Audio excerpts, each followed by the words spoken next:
La plupart des gens qui meurent jeunes et qui ne finissent pas longtemps sur la terre sont des gens qui retiennent le problème dans leur cœur.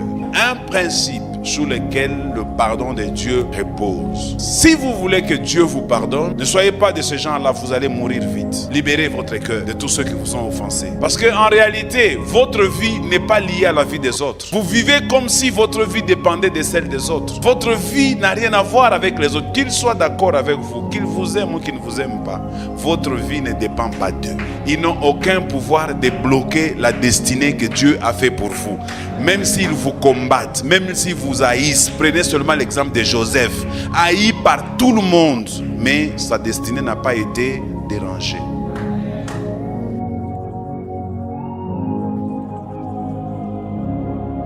Vous aussi commencez par pardonner ceux qui vous ont offensés. Parce que le pardon de Dieu est conditionné par le pardon que nous aussi nous devons à ceux qui nous ont offensés. Église, dans le jubilé, je vous supplie, oubliez tout le mal qu'on vous a fait par qui que ce soit. Ça peut être votre parent, ça peut être votre membre de famille, ça peut être quelqu'un de l'église. En tout cas, il n'y a pas jubilé s'il n'y a pas pardon. Considère ceux qui t'ont fait du mal comme s'ils ne savaient pas ce qu'ils font. Regardez les gens qui ont tué Jésus. En réalité, ils pensaient bien faire, rendre justice à Dieu. Mais Jésus va leur dévoiler une vérité selon laquelle vous ne savez pas ce que vous faites. Parfois, nous aussi, quand nous nous comportons vis-à-vis des gens, nous ne savons pas ces personnes qui nous ont blessés, pourquoi ils l'ont fait. Parfois, c'est par simple ignorance. Ou peut-être parce qu'ils ont une mauvaise interprétation des faits. Ou peut-être parce qu'ils étaient dans une position de faiblesse. Église, vous n'êtes pas église si vous n'avez pas le pardon. Le pardon est essentiel dans la vie d'un chrétien. Et en cette année du jubilé, je vous conjure et je vous supplie de vous pardonner les uns les autres. Ne restez pas avec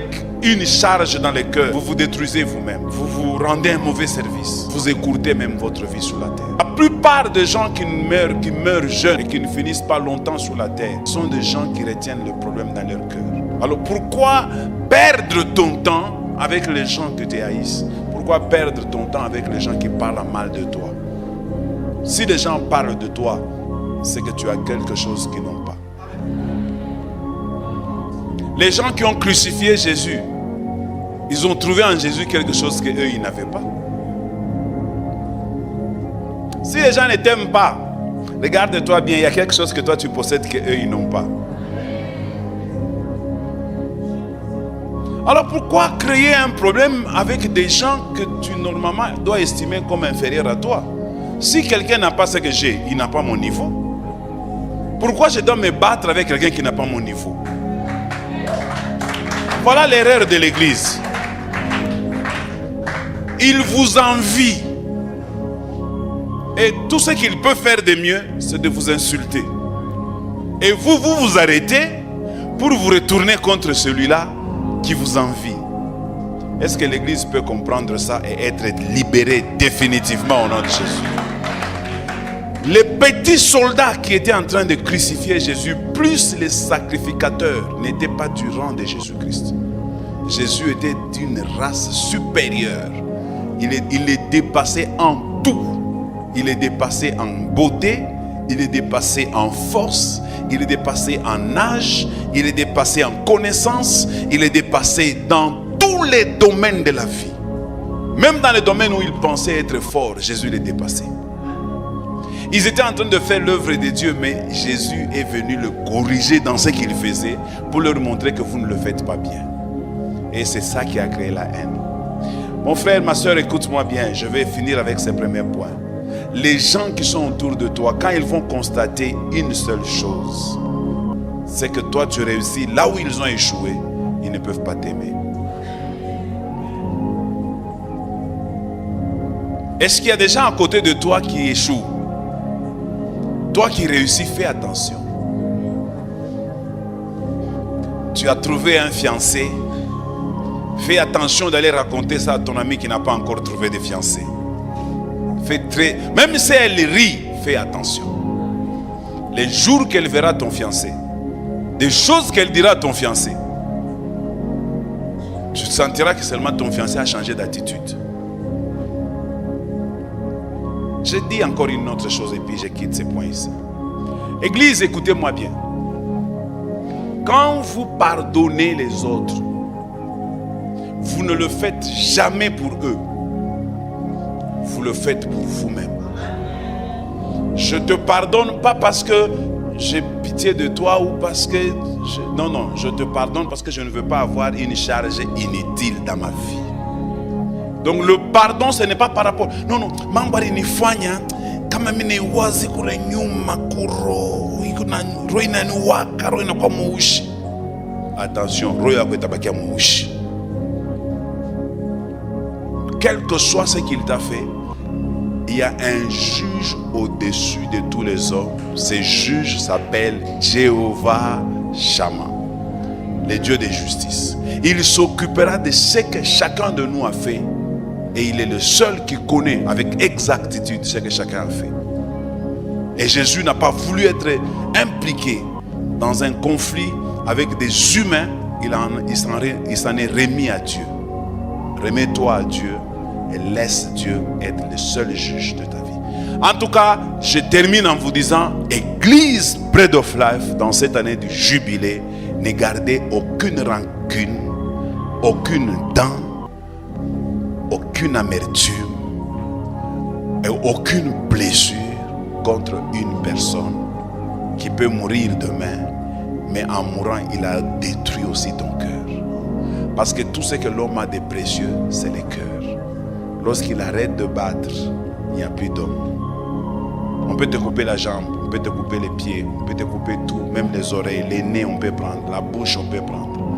On peut même toucher plus loin. Mais quand le cœur est touché, même la démarche de l'homme change. N'accepte pas que ton cœur soit concerné. La Bible dit, garde ton cœur plus que toute autre chose dans ta vie. Garde ton cœur. Alors le pardon veut dire je garde, je protège mon cœur. Celui qui ne pardonne pas, regardez seulement son visage. Il vieillit avant son temps.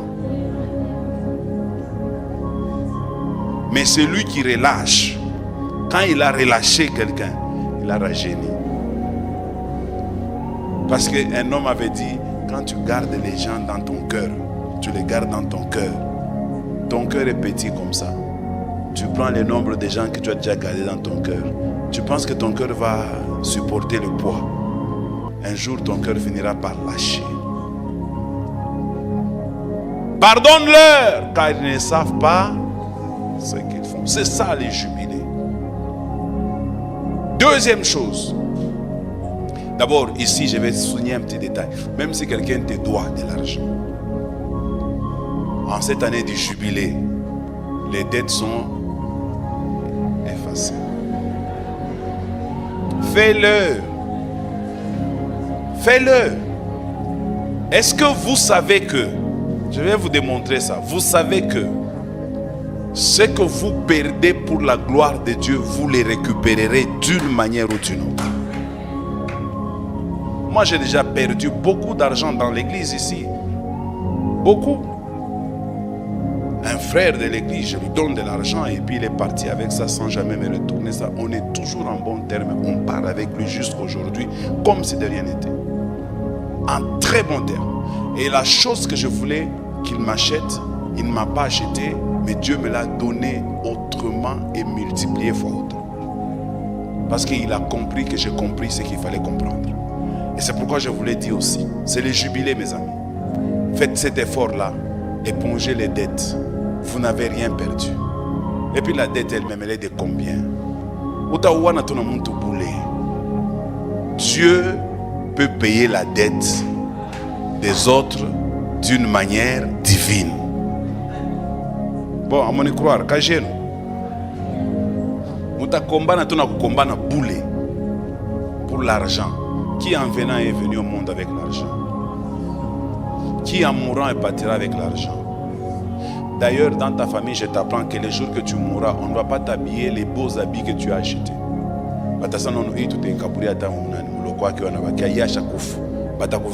Les plus mauvais habits que tu as dans ta valise. Ça, c'est un gaïki ni njoma makuta. D'ailleurs, les nyende ni ataka mona récupérer utaikura kisha nafani inaishi. Muntu uko na valeur kupita makuta. Et Dieu veut voir comment tu traites les autres. Est-ce que l'argent a plus d'importance pour toi plus que les hommes? L'homme qui a été créé à l'image de Dieu n'a pas plus de valeur pour toi que l'argent. Comme une fongue à parenthèse, comme on appelle, tu viens au bureau, je vais même te donner des versets bibliques qui montrent que quand quelqu'un a ta dette et que tu éponges la dette de cette personne, Dieu va te bénir au-delà de ce que tu avais. Donne-moi un bon amen. Il y a pas les gens en tout cas, pasteur, mambo de ton éducation, mais il a ataripa.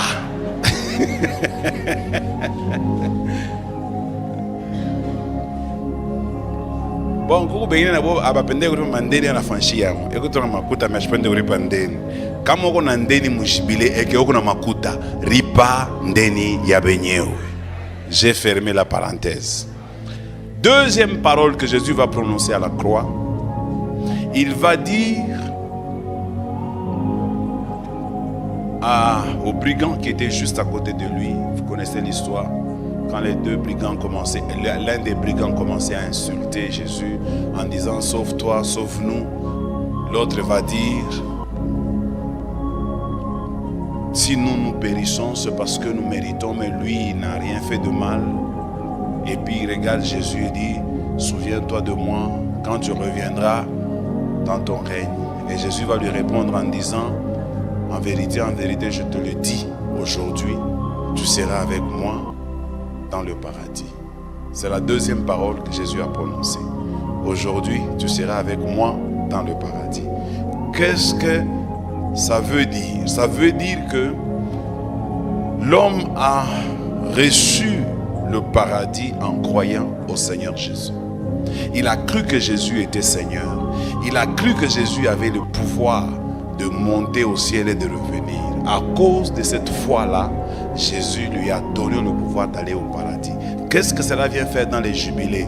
Dans les jubilés, ça vient simplement nous dire, bien-aimés dans le Seigneur, retenez deux choses sur ce point. La première chose, le paradis, nous ne l'avons pas le jour où nous mourrons ou le jour où nous irons au ciel. Le paradis, nous l'avons le jour où nous avons cru au Seigneur Jésus-Christ. Dès ce jour-là, nous avons déjà le paradis. Les gens pensent que au ciel, nous irons au ciel. Non, nous sommes déjà au ciel. Je vous donne un petit exemple. Jésus dit ceci. Quand vous priez, dites ceci dans vos prières. Que ta volonté soit faite sur la terre comme au ciel. Bien-aimé, avec Dieu, tu peux vivre ton paradis d'abord ici sur la terre et tu le continues au ciel. Je vous dis, bien-aimé dans le Seigneur, dans cette année du jubilé, nous allons commencer à vivre le paradis sur la terre et nous la terminerons au ciel. Alors, croyez-moi, le paradis, on peut le vivre sur la terre. C'est possible. Vous pouvez vivre le paradis sur la terre. Vous créez chez vous comme un paradis. Donc, un jour, j'ai amené je crois que je partais avec quelques personnes du Prestime, je ne sais plus. Non, il y avait une fête quelque part. Alors, j'ai amené quelques personnes qui devaient passer une nuit chez moi à la maison de l'église. Il se faisait tard. Il y avait une fille du Prestime qui était avec moi. On est arrivé chez moi. Dès qu'on est entré dans la parcelle, elle m'a dit waouh, elle a fait ce mot, waouh, c'est comme en Europe. Donc, tu peux faire le paradis chez toi à la maison. Dieu n'est pas limité. Dieu ne dit pas que les bonnes choses sont seulement au ciel. D'ailleurs, frère, na bilato benyo na sasa nono abiene na pantalon tu niache tu huku niko nenda pantalon unezo ta ineza ta nchawa munyumba benyewe. Je vous dis vrai. Moi j'ai eu l'occasion d'entrer dans des maisons n'engia munyumba hivyo nasema non. Niko naishi et puis unangara kitanda yako, unangara ka kiti yako lorasha munyumba. Unafanyisha na kufieri sana. Kisha unangara kwa ule muntu nasema non. Mimi j'existe. Frère, dans la vie Dieu peut faire des choses que tu n'as jamais imaginées. Il peut le faire dans ta vie. Un des grands pasteurs de la ville, je vais citer son nom. À l'époque, j'habitais juste en face de son église, à Sem, la 30e communauté Kamalondo. Moi, j'étais juste en face. Il s'appelle le révérend Ngandou. Le pasteur, le feu pasteur Lukusa, va le prendre dans sa gloire. Il va le faire voyager aux États-Unis d'Amérique. Ils ont fait là-bas 1 mois. Le révérend Ngandou est rentré. La première prédication, nous étions tous curieux pour écouter. Le révérend Ngandou va dire quoi? J'étais dans cette salle-là. Écoutez ce qu'il va dire. Il va dire à tout le monde dans son église. Je vais dire ça en Swahili parce que lui avait dit ça en Swahili. Imando toyo temunenyo shakasma papa milota kumbingu kurukuev aikrake kumbingu ni kwa États-Unis. C'est que tout ce que lui pensait que c'était ça le ciel, il a vu ça aux États-Unis. Il dit donc avant de venir aux États-Unis, donc frère, il y a des endroits quand tu arrives, comme aux États-Unis, ma ville, ça c'est New York, Manhattan. Il m'a fait rire une femme na kankochi ni bongo, utatakana villageois. Je te dis, utatakana villageois. Vrai, t'es un vrai villageois. Anglais à Oyo, mon Manhattan. Donc le paradis existe sur la terre. J'ai un ami à moi quand il est allé à Dubaï pour la première fois. Il m'a dit, pasteur, si Dieu existe, c'est qu'il écoute aussi les musulmans. Moi je dis, comment ça dit, pasteur, ce que j'ai vu là à Dubaï, je suis même allé à Abu Dhabi. Nous qui prions là, nous n'avons rien. Vous n'avez rien. Vous tous qui priez ici, vous n'avez rien. Les musulmans là, ce qu'ils ont fait de Dubaï. On n'attend pas photo. Pas Dubaï, ni lac artificiel. Comment on a piqué à chaque 30 minutes, ceux qui ont déjà été à Dubaï connaissent ce que je dis. À chaque 30 minutes, il est maï, il y a une imba. Et puis quand il y a une imba, il y a une chaise. Il y a une danse à Kwachana. Il y a une maï, il y a une chaise. Depuis 12 heures jusqu'à 21 heures. Je vous dis vrai. Kila 30 minutes ni mwimbo kwa chana na ingine. Et l'eau danse différemment na ile danse ya kwanza. Et toutes les danses sont attrayantes. Muzungu anatsani mtu mweusi, muzungu ashimam parler de 12h à 19h. Et on parle d'angara ina pita neisha angara anachunga ingine nanza toutes les 30 minutes. Comment on peut parler fashion? Moi j'étais là, je me suis dit, Seigneur, est-ce que nous vivons au Congo? Ukutu paile fashi unaweza tan kwanga yako na kamundele. Unakuri auta rudia kunyumba kafanya nini? Kwanga mumukono kamundele kugosha. Nirudie kunyumba nikafanya nini? Juu baka ni compliqué kunyumba. Je reste là-bas, nous pas nakata kiloko minengisha kwanga yangu, minakata kiloko minengisha kwanga. Kesho tena mimi nalala pale mimi natanjika bananzula. Quand tu regardes dans la vie, ça te fait agréable. Unashikana maongo saa unatunziwa. Je vous dis vrai. Kuku mamalaria mingi Mungu nayo umwa. Ni haina mamalari. Kama nakubeba wanakuweka ile mafashi, malari inatoka.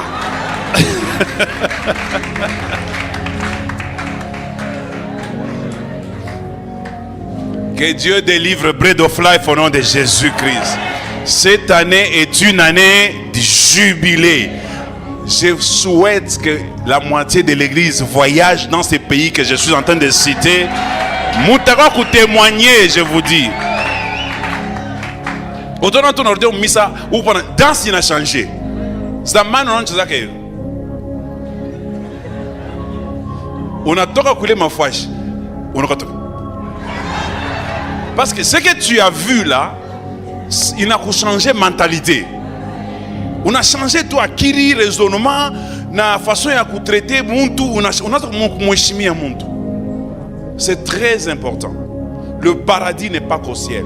En cette année du jubilé, je confesse, je déclare et je prophétise. Tu as toujours vu ces choses-là à distance. Si Dieu est sur son trône au ciel, cette année ne va pas se terminer. Nous irons voir encore ces choses au nom de Jésus-Christ. Tu iras, c'est le jubilé.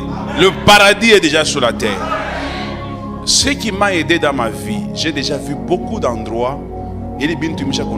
Quand moi je vais faire quelque chose, je fais par rapport à ce que j'ai déjà vu. Même notre église que nous sommes en train de construire, nous la ferons avec des choses que j'ai déjà vues à l'étranger. Donc il y a quoi Mambwengina, je vous dis, Mambwengina. On est un ton mista, on a changé par Kibumbashi, on a changé Kibumbashi. On a touché. On a caloré.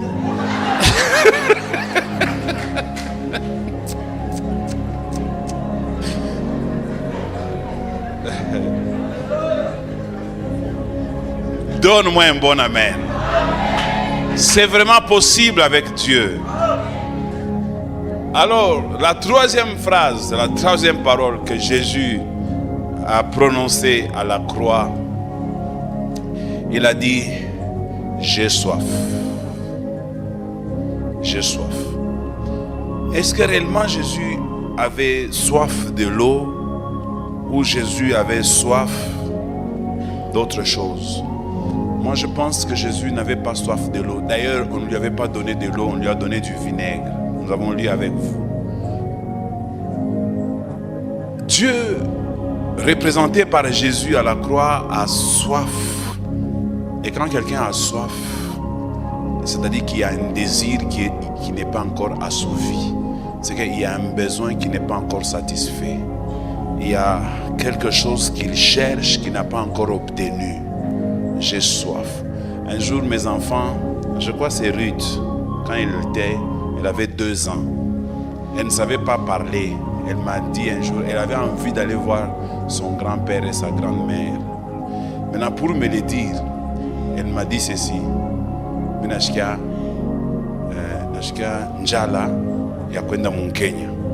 Donc, c'est que c'était un désir d'aller à la Kenya pour rencontrer ses parents, ses grands-parents, mais elle a exprimé ça autrement. La soif de Jésus, c'est que Jésus attend quelque chose. Il veut obtenir quelque chose de la part de ceux qui vont entendre cette parole. Mais ceux qui l'ont entendu, ils ont donné du vinaigre. Je ne veux pas que vous aussi, vous puissiez donner à Jésus du vinaigre.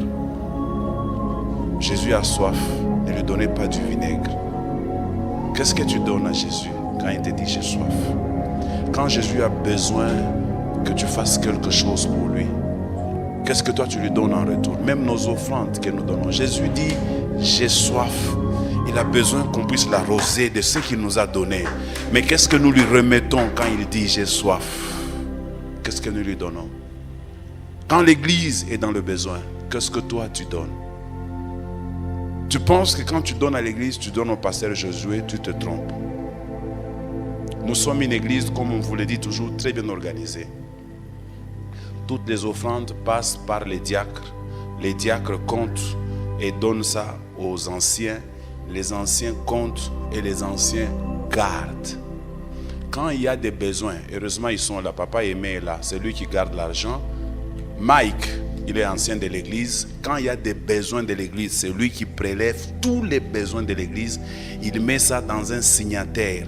Il introduit ça aux finances. Les finances viennent avec ça au bureau du pasteur. Pas l'argent, mais les papiers. Je regarde, j'approuve. Ça, je dis, ça peut attendre la semaine prochaine. Et quand je finis, je retourne ça aux finances. Les finances retravaillent ce que j'ai coché et ce que j'ai renvoyé. Et ils me disent si l'argent que nous avons peut convenir aux besoins qui ont été proposés. Et si c'est le cas, on exécute. S'il y a déficit, l'argent ne suffit pas, on élimine quelques autres besoins. Mais s'il reste encore un peu d'argent, on regarde dans les états de besoin. S'il n'y a pas un autre besoin, même vieux, pour qu'on puisse les satisfaire. Mike, j'ai menti. Joël, j'ai menti. C'est comme ça que ça fonctionne. Donc quand vous donnez, je peux vous rassurer que quand vous donnez à l'église, Bread of Life, vous donnez à Dieu. Croyez-moi. Quand vous donnez à l'église, et d'ailleurs, même si les pasteurs prenaient, où est le problème? Pendant que je suis en train de transpirer, si tu transpires avec moi, quand j'ai préparé mon message, tu l'as préparé avec moi. Paul dit, si nous avons sémé chez vous les biens spirituels, est-ce un problème si nous moissonnons vos biens temporels? Ce n'est pas un problème. Donne gloire au Seigneur. Donne gloire au Seigneur. D'ailleurs, c'est un privilège que votre pasteur mange de ton argent. Moi, je connais une femme, elle est ici maintenant pendant que je parle. Elle était venue un jour chez moi à la maison. Elle m'a dit, papa, nous ne sommes pas bénis à l'église parce que tu ne manges pas notre argent. Donc, il faut que je mange. Donc, même si je mange, il n'y a pas de problème. Voilà. Ça, c'est Ndoki. Que Dieu vous bénisse. Quand Dieu a besoin de quelque chose, je vais vous dire ceci. Dans un mois, l'église va reprendre avec les travaux de construction. Non, dans moins d'un mois, 2 ou 3 semaines peut-être. Alors, l'église a soif. Venez déposer de l'argent. Donnez beaucoup d'argent. Pour que tu voyez, il est mûr, il a touché, on a fait pour la mboula. C'est l'argent. À tout est spirituel, ton a fait qu'à parler Rabashinderebo, Sharabakande, Mutatobamba Bouloche. Il faut qu'on achète des choses qu'on vienne placer pour que l'église soit belle. Et ça, Dieu en a besoin. Et le besoin de Dieu est exprimé par la soif. Et j'ai fini cette partie en disant, quand Dieu est dans le besoin, donnez afin qu'il soit dans la joie. Et la joie de l'Éternel, tu ne connais même pas ça. La joie de l'Éternel, c'est notre force. C'est un verset biblique. Quand Dieu est dans la joie, nous sommes forts. Aucun ennemi ne peut tenir devant nous. Quand Dieu pleure, nous sommes faibles. Or ici, Dieu dit, j'ai soif. Qu'est-ce qu'il faut faire? Il faut étancher sa soif. Dans cette année du jubilé, je vous supplie, étanchez la soif de Dieu. Et Dieu vous bénira. Je dis, Dieu vous bénira. Pendant les marathons ici, on avait fait appel de fonds, quelque chose comme ça. Moi, j'avais offert $500. J'ai pris, j'ai donné $500. Une semaine après, on m'a donné $2000. Bon, maintenant, j'ai les 500 000 pelek. Mais on a gagné combien?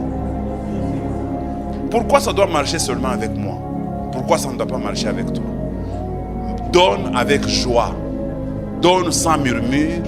Donne comme si tu donnes à Dieu. Et Dieu qui a vu ça dans le secret, il te le rendra. Et Dieu ne donne pas que de l'argent. Au-delà de l'argent, il donne aussi toutes les autres choses de la vie. La santé, la sécurité, la protection. Même les enfants qui n'ont pas donné. Quand toi tu as donné, tes enfants sont aussi bénis. Ils sont protégés à l'école. Et la sorcellerie ne peut pas entrer dans ta maison. Parce que toi tu donnes à Dieu. La 4e parole que Dieu a dite à la croix, il a dit, femme, voici ta femme, et femme, voici ton fils, fils, voici ta mère. Ou bien mère, voici ton fils, fils, voici ta mère. Il disait ça à Marie, sa maman, et à Jean, les disciples qu'il aimait beaucoup. Il dit ça pour reconstituer une famille détruite. Parce que Marie venait de voir son fils unique être cloué à la croix. Marie avait une perte qu'on ne peut pas remplacer. Une perte d'un enfant, de son aîné, de son espoir, de son espérance. Et Jésus va restaurer la famille de Marie en disant, je te donne un autre fils, Jean. Dans l'année du jubilé, c'est une année de restauration. Dieu va restaurer les familles qui étaient brisées. Dieu va restaurer les couples qui étaient brisés. Il y a des couples qui sont brisés à l'église. Même s'ils viennent à l'église, vous le voyez par pure forme. En réalité, ils sont brisés. La restauration se fera dans ces couples-là aussi. Parce que c'est l'année du jubilé. Il y a des maris qui cherchent des occasions pour quitter leur femme. Ou des femmes qui cherchent des occasions pour quitter leur mari. Mais je vous conseille de ne pas le faire. Attendez, parce que cette année, c'est une année de restauration. On nous a dit, chacun de nous retournera dans sa famille. Tu retourneras dans ta famille, tout sera en ordre. Dieu bénira encore ta famille. Ta femme que tu vois là, peut-être qu'elle a perdu un peu de beauté, mais ce n'est pas définitif. Dieu peut la restaurer. Moi, je sais que le Dieu que nous servons, c'est un Dieu de restauration. il peut la réparer, il peut faire en sorte qu'elle redevienne encore attrayante, tu peux encore l'aimer comme premier jour. Même ton mari que tu négliges, parce que vous savez que les femmes, quand ils négligent leur mari, pour les femmes, la beauté des hommes ne compte pas tellement. Pour les femmes, ce qui compte, c'est l'argent, c'est la poche. Si la poche est vide, la femme commence à poser des problèmes. Si la poche est pleine, la femme devient gentille. Regarde seulement, il y a des papas ici. Est-ce qu'il y a des papas ici? Est-ce qu'il y a des papas ici? Constate les jours que tu rentres à la maison sans argent. Maman se comporte comment? Très nerveuse. Les jours que tu rentres avec beaucoup d'argent, maman se comporte comment? Très gentille.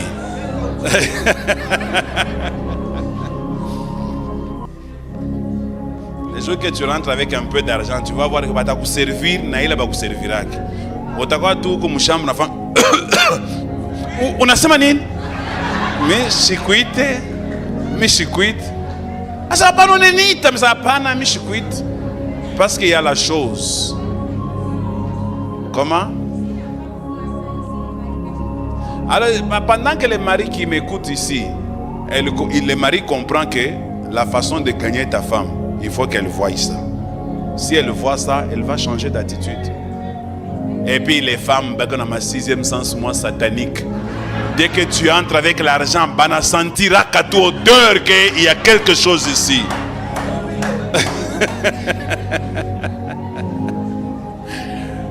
Bon, je ferme la parenthèse. Que Dieu restaure les couples dans l'église au nom de Jésus-Christ. Et que nous ayons des couples forts et des couples restaurés.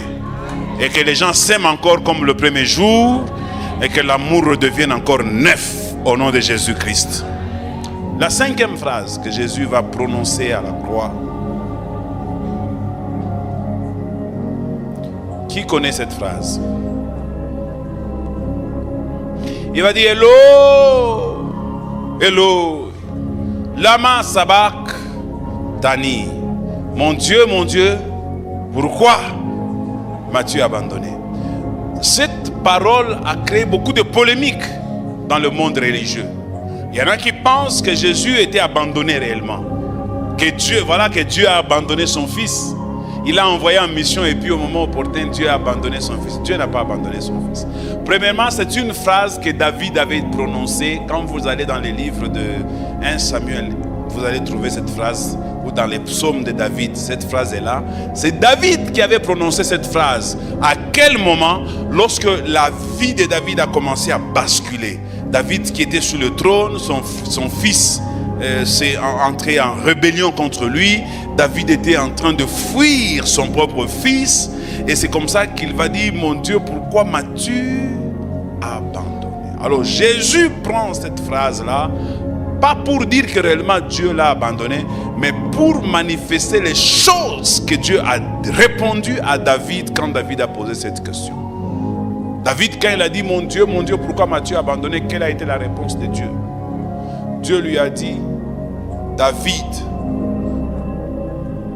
vous vous rappelez quand David avait perdu sa femme, ses enfants, lorsque les Philistins étaient venus, ils les ont pris, David est rentré comme ça, il n'y avait que du feu partout.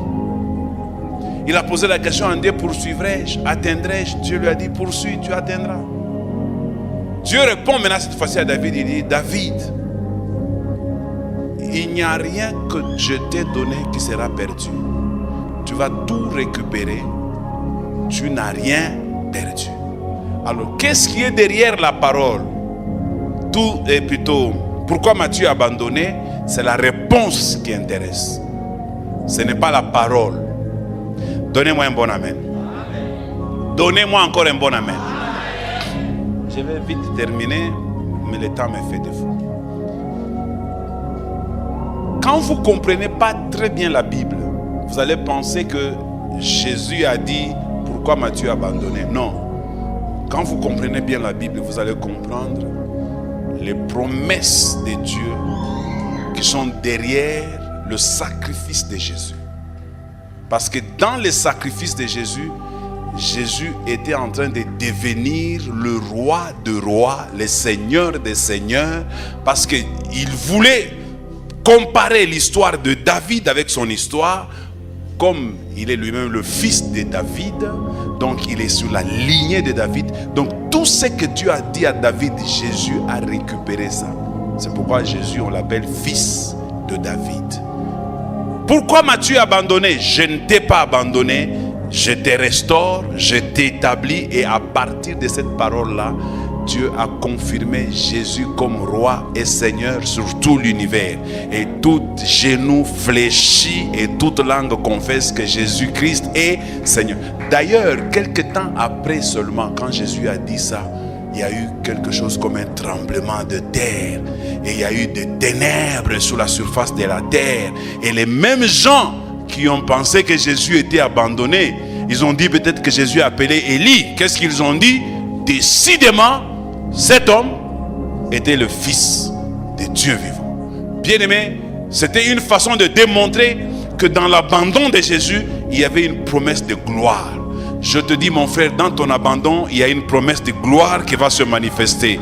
Quand tu sens que tu as perdu quelque chose, derrière cette perte-là, il y a une bénédiction qui vient. Moi, on m'avait appris ceci. Il faut qu'une chose parte pour qu'une autre chose arrive. Ce que tu as perdu a bloqué la place de la chose qui venait derrière. Il fallait que celle-là parte afin que l'autre qui était bloqué vienne. Tu avais un fiancé qui t'a bloqué pendant longtemps et il est parti, tu commences à pleurer. Tu dis, mon Dieu, pourquoi m'as-tu abandonné? Dieu ne t'a pas abandonné. Il fallait que ce fiancé parte et que Dieu t'envoie un autre qui est bon. C'est lui qui va t'amener directement dans le mariage. Il faut qu'une chose parte afin qu'une autre chose arrive. Donne-moi un bon amen. L'avant-dernière phrase que Jésus va prononcer. À la croix, il va dire, tout est accompli. C'est la 6e parole. Tout est accompli.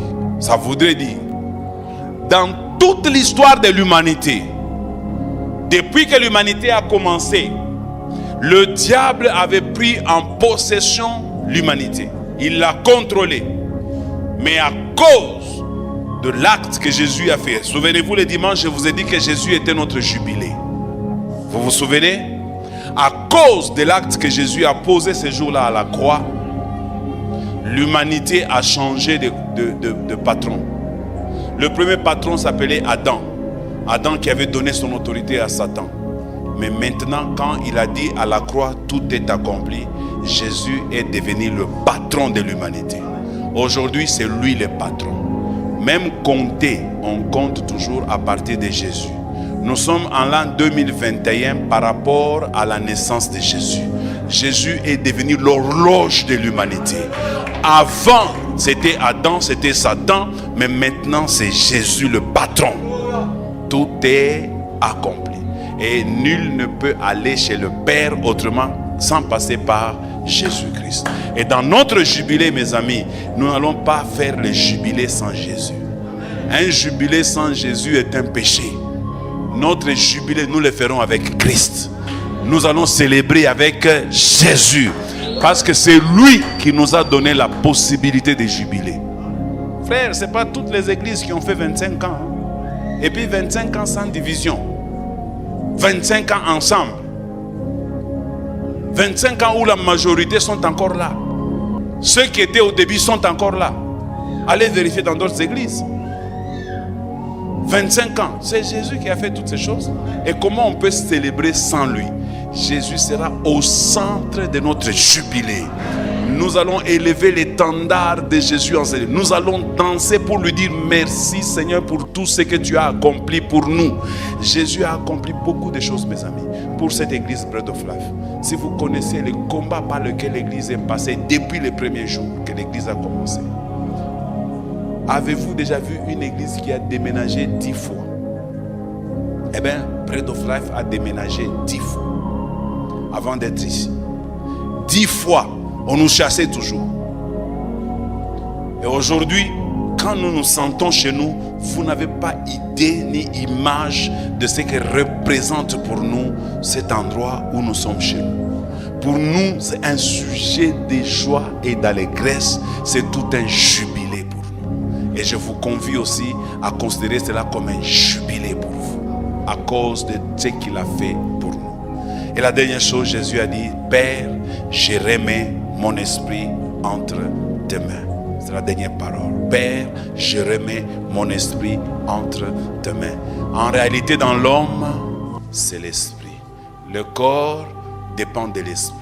Si nous remettons notre esprit entre les mains de Jésus, en cette année du jubilé, aucun de nous ne pleurera. Chacun de nous glorifiera le Seigneur.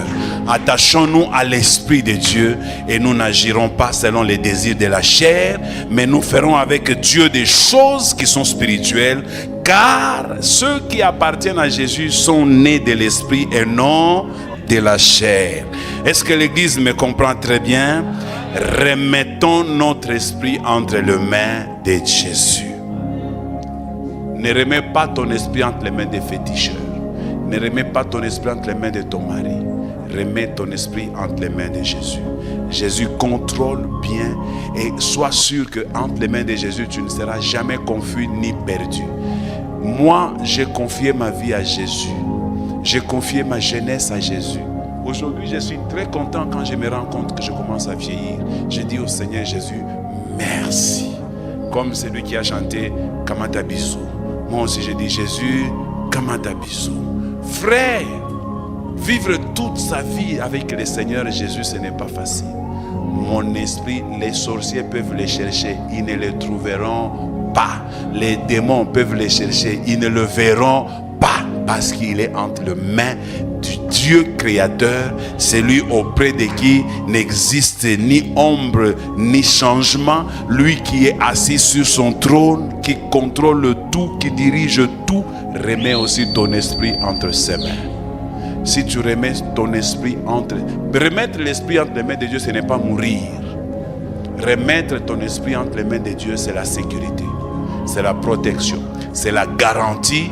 Et avec Jésus qui dirige ta vie, tu n'échoueras jamais.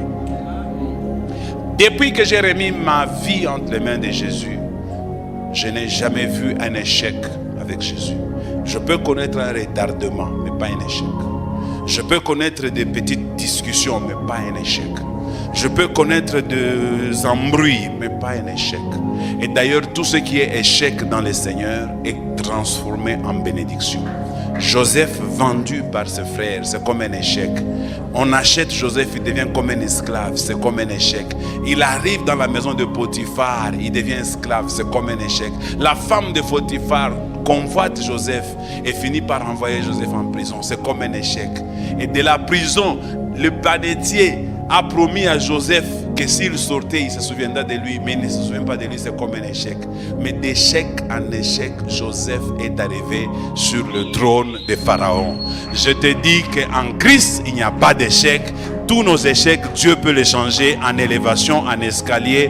Nous sommes bénis, remettons nos esprits entre les mains de Jésus. Nous ne regretterons pas, nous réussirons et nous irons de l'avant. Nous acclamons le Seigneur et nous nous tenons tous debout au nom de Jésus.